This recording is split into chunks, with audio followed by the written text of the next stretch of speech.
Usually, the last thing I would want to talk about is country music, but as a music lover and as someone who's been singing and writing lyrics since I was a teenager, the subject of music and censorship definitely interests me. So, most of you have probably heard about this recent controversy surrounding country music performer Jason Aldean, I think it is, who I didn't even know existed before this. He recently released a video for a song called Try That in a Small Town, I believe. The gist of the song seems to be, don't you know good hooligans and sissy libs, try your shenanigans in these parts, or you won't even make it down the road without us good old boys whooping your ass.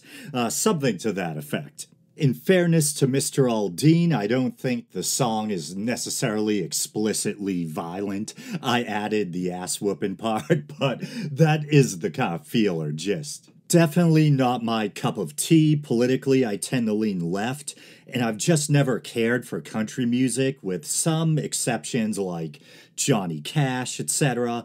I think my biggest problem with country music is the lyrics. They're too banal or unimaginative for my personal taste, very basic or surface level. Pickup truck won't start, marriage falling apart. Dog died last night, transsexual stole my Bud Light. So, that actually wasn't too bad for off the cuff.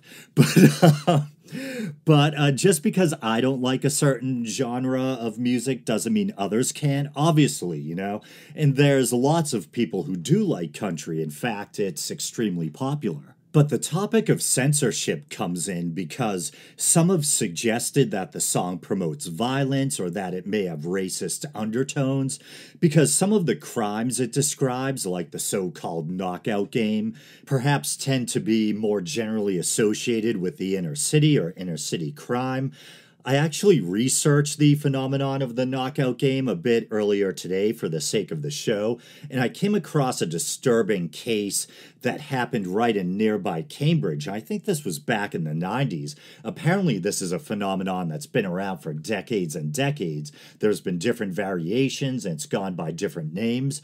But in Cambridge, 3 young men approached an MIT student who was originally from Norway. And as part of this game, one of them sucker punched him, knocked him to the ground, and for whatever reason, while he was down on the ground, another one stabbed him. And this young Norwegian man died. It's a horrible story. And I believe one, if not 2 of the assailants were white and one was Hispanic. So it's not always African American kids or young men who are the ones taking part in this so-called game. But in some cases and in some areas, there apparently did seem to be a trend of the perpetrators predominantly being young African-American men, maybe guys in their teens into their 20s. And apparently there was a point of contention over the question of just how big of a phenomenon was this. Was it being overly sensationalized or blown out of proportion by the media, that kind of thing. But I myself have seen plenty of footage and remember plenty of news stories featuring people going up and just sucker punching innocent people in public. So obviously it was happening to some degree, But the point I'm trying to get to in my characteristically very long-winded way is that I think whether or not referencing the knockout game in a song is racist is kind of in the ear, shall we say, of the beholder. And also, I think context matters. Who's referencing it? Why are they referencing it? Obviously, etc. And I believe it's mentioned in the article from Billboard we're going to read, but I believe that Jason Aldean, I hope I'm not butchering his name, that he didn't even write the song, that there was a team of songwriters who wrote it for him. So I don't even know, did he give them input or suggestions? Was it just one of the songwriters' idea to put the knockout game thing in there? I don't know. And then the song also seems to reference the BLM riots, a fact which some are reading racism into. And part of the video takes place in front of a historic courthouse where apparently a lynching took place. In fairness to Jason Aldean, who once again I didn't even know existed prior to this controversy, I have no idea whether or not he even knew about the history of the courthouse at the time of choosing a location for the video. If he did know, then yeah, that's pretty messed up, but I'm not going to just assume he knew. I'll give him the benefit of the doubt for what it's worth. But due to the controversy, the country music channel pulled the video out of rotation. And so I'll finally read from the Billboard article I mentioned, and it's dated July 18th. And so it's entitled Jason Aldean's new track and video, criticized as a pro-gun modern lynching song by some listeners. And here's a quote: "Most mass shootings occur in small towns," one person tweeted about his tune, "Try that in a small town." Over the weekend, Jason Aldean made an early exit from his concert in Hartford, Connecticut, due to intense heat. But now the singer-songwriter is again catching heat. Oh, I see what you did there. This time for his new song and music video, Try That in a Small Town, which is garnering a flurry of responses and criticism on social media. Aldean posted the video on social media along with a message: "When you grow up in a small town, it's that unspoken rule of we all have each other's backs, and we look out for each other. It feels like somewhere along the way that sense of community and respect has gotten lost. Deep down, we are all ready to get back to that. I hope my new music video helps y'all know that you are not alone in feeling that way. Go check it out." I don't like small towns. Too boring. I don't like big towns. Too busy. I don't like cities. They're like big gray soulless labyrinths. There's no pleasing me. I think maybe like if I could live like a hermit in a cave, on a mountain in the middle of a magical forest, remote from everyone else, that might work. I really need to get back into therapy. Anyway, the story continues. Try That in a Small Town was written by Kelly Lovelace, Kurt Allison, Neil Thrasher, and Tully Kennedy, and produced by Aldean's longtime producer, Michael Knox. Yeah, so according to this, he didn't even write the song himself. And there's plenty of big-name singers out there who don't write their own material, but I think the article did refer to him as a singer-slash-songwriter, so maybe he does write his own material sometimes. But once again, plenty of popular singers have other people write songs for them. In fact, that probably applies to many of the biggest hits in music history. But as someone who, once again, has been singing and writing lyrics since I was a teenager, and because even if you're singing in front of a crowded stadium, there's still something so personal about communicating through the medium of song or singing, that I tend to have more respect for people who write their own lyrics or their own stuff. There's an increased sense of authenticity when you know the words they're belting out come from them, you know? That's how I feel, at least.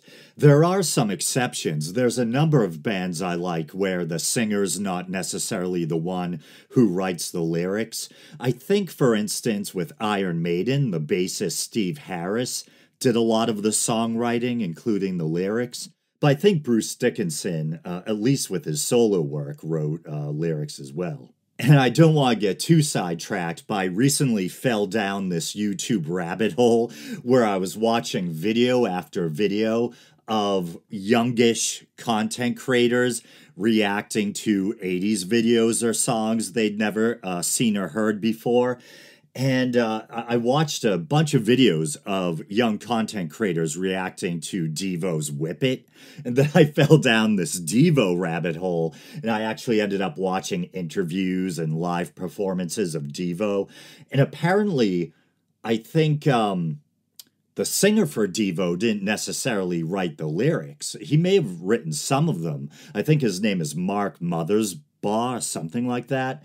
I think it was Jerry Casale who wrote a lot of the lyrics, and yet Mothersbaugh would sing them. And just for clarity, I think Jerry Casale, who I think he was the bassist, or is the bassist, they're still around, also sang, and so did Mothersbaugh's brother, Bob. But I gained a lot of appreciation for Devo as I was researching them. Apparently they had this whole thing going on where I think at least one of the members, Jerry Casale, maybe another one, were students at Kent State when the Kent State massacre took place. And so things like the Kent State Massacre and the Vietnam War influence their political views, and they develop this kind of cynical notion that society was devolving, that just degrading or devolving into chaos. And that's actually where the name Devo comes from. It's short for devolution. But I'm really digressing, and if any country music fans are watching this or listening to it, I can imagine them going, he don't like James Aldean, but he like Devo. What in tarnation? Anyway, let's get back to the article. And so it continues, the song and video have riled some listeners who are taking issue with lyrics that some fans are considering pro-gun and racist. The lyrics begin by describing how those in a small town might react to various incidents, including carjackings and robberies, but the song also lists other infractions in lyrics, such as cuss out a cop, spit in his face, stomp on the flag and light it up, y'all think you're tough. Well, I definitely don't think you should spit in a cop's face. I don't think you should be spitting in anyone's face. And for those of you not listening to the full-length episode, before this I covered a story about Marilyn Manson supposedly spitting on someone at a New Hampshire concert and then getting in legal trouble over it. But, cussing someone out, I'm a very laid-back guy. I don't yell or cuss out anyone. But I think people should be free to be able to cuss out a cop without worrying that they're going to get a beat down or what's going to happen to them. As cliche or hackneyed of a point as it might seem, I think it's true that our tax dollars pay their salaries and they're supposed to be public servants. They're supposed to be protecting and serving. And I don't think people should have to live in fear that if they step out of line or say the wrong thing, that they're going to get manhandled or beaten up or dragged off to jail. And this will probably upset people, but I really can't be bothered to care whether or not someone burns a flag. To me, what should matter about a country is how the government treats the people, how the people treat each other. To me, at the end of the day, the flag is a cloth symbol. I know it means a lot to many people, and seeing it disrespected really triggers some people. Me personally, I can't be bothered. I'm trying to be as honest as possible. That's just how I feel. And I believe technically flag burning is protected by the First Amendment. It's considered symbolic speech.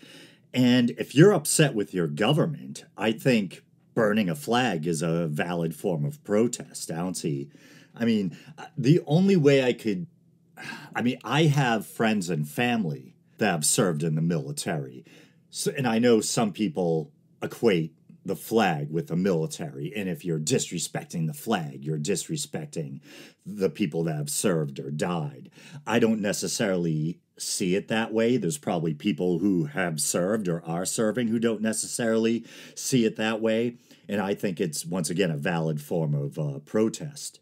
And then there's a embedded tweet here in this Billboard article. It says, at Jason Aldean, who was on stage during the mass shooting at a Las Vegas concert in 2017. And hate to sound like a broken record, but man, does time fly. That was in 2017, anyway. That killed 60 people and wounded over 400 more. Has recorded a song called Try That in a Small Town about how he and his friends will shoot you if you try to take their guns. And in fairness to Jason Aldean, once again, I think the violence is kind of implied. It's not explicit. So I don't know if that was necessarily a completely fair characterization of the song, but I'll read the lyrics for that part. It says, got a gun that my granddad gave me. They say one day they're gonna round up. Well, that shit might fly in the city. Good luck. Try that in a small town. And so once again, the threat or the violence is implied. It doesn't say specifically that, oh, we're gonna shoot you if you try to take our guns. But in fairness to critics, if someone says something like, oh yeah, I'd like to see you try, or go ahead and try it, usually the implication is if you do try, you're gonna get your ass beat, right? That's how what most people would read into that. So the song doesn't explicitly call for violence or anything, but there is this kind of lingering implied threat throughout the song. And then I'll skip down a bit. The video features Aldean performing in front of a small town courthouse, draped with an American flag, interspersed with footage of protests, cars, and flags burning, and smash and grab robberies, followed at the end with images of people raising American flags and talking about showing up to help neighbors. Many on social media criticized the song's messaging, with one commenter noting the choice of filming location for the music video, while another commenter called the track a quote-unquote modern lynching song. I don't know if I'd go that far, but once again, there is this kind of lingering threat in the song of implied violence, and they never tell you what they're going to do once you do quote-unquote try that in a small town. Are they going to wrap your knuckles? Are they going to hold you and perform a citizen's arrest? Or, are they going to kick the shit out of you? I gotta compose myself. Anyway, so there's another tweet. Jason Aldean shot this at the site where a white lynch mob strung Henry Choate up at the Maury County Courthouse. That's a lot of alliteration in Columbia, yet more alliteration, Tennessee, after dragging his body through the streets with a car in 1927. That's where Aldean chose to sing about murdering people who don't respect police. And in fairness, once again, I hate to sound like a broken record, implied violence, I think. It never explicitly talks about murdering anyone. But I think that's all I really need to read from that article. I'll now give my opinion on the whole censorship angle. So it was pulled out of rotation, or country music television stopped playing it, and I think they have the right to do that as a private company, but obviously, then there's the potential for backlash, which there's been. And I think the whole controversy and people complaining about the song and the channel pulling it has resulted in it becoming even more popular and it being driven to the top of the charts, I believe. Now, I feel like I'd be a hypocrite if I said I don't think the song deserves airplay or whatever, because I have very eclectic tastes in music. I'm a music lover. I listen to everything from classical and folk, blues, even like early music, Renaissance stuff, to punk, heavy metal, hard rock, alternative, even really hardcore heavy metal like death metal. I listen to pretty much everything except for country, and I don't really like hip hop that much, with some exceptions like Beastie Boys, Run DMC, some Snoop Dogg, Cypress Hill, that kind of thing. But I listen to some pretty crazy music. Like, I really like the Misfits. I like Slayer, and there's plenty of explicitly violent songs there, And my favorite band since I was a young teenager has been The Doors. And famously, in the song The End, the Doors have the infamous Oedipal section, And so I'd be a hypocrite if I said that this song doesn't deserve airplay or that it should be censored. So I don't believe it should be censored. And that's pretty much all there is to it. Maybe you were expecting more, but the song isn't my cup of tea. But I don't believe it should be censored and I've written violent lyrics. The band I've been in since high school, our music would probably be considered heavy metal, or at least the really heavy side of hard rock.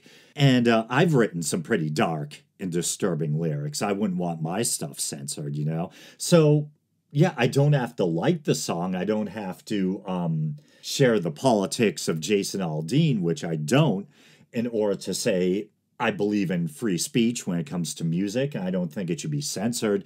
The country music channel can yank it if they want, then they'll potentially have to deal with backlash, which it seems they are, but that's my opinion on it. There's my 2 cents. Okay. And so I'm back again through the magic of editing. I just wanted to say, since I started recording this episode, there's been an update to the James Aldean controversy story.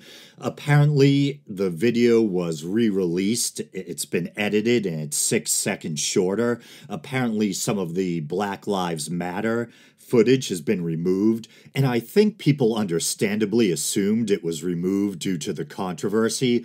But apparently, according to James Aldean, he's claiming that there was a third-party copyright issue, that I think a news station owned the Black Lives Matter footage they were using.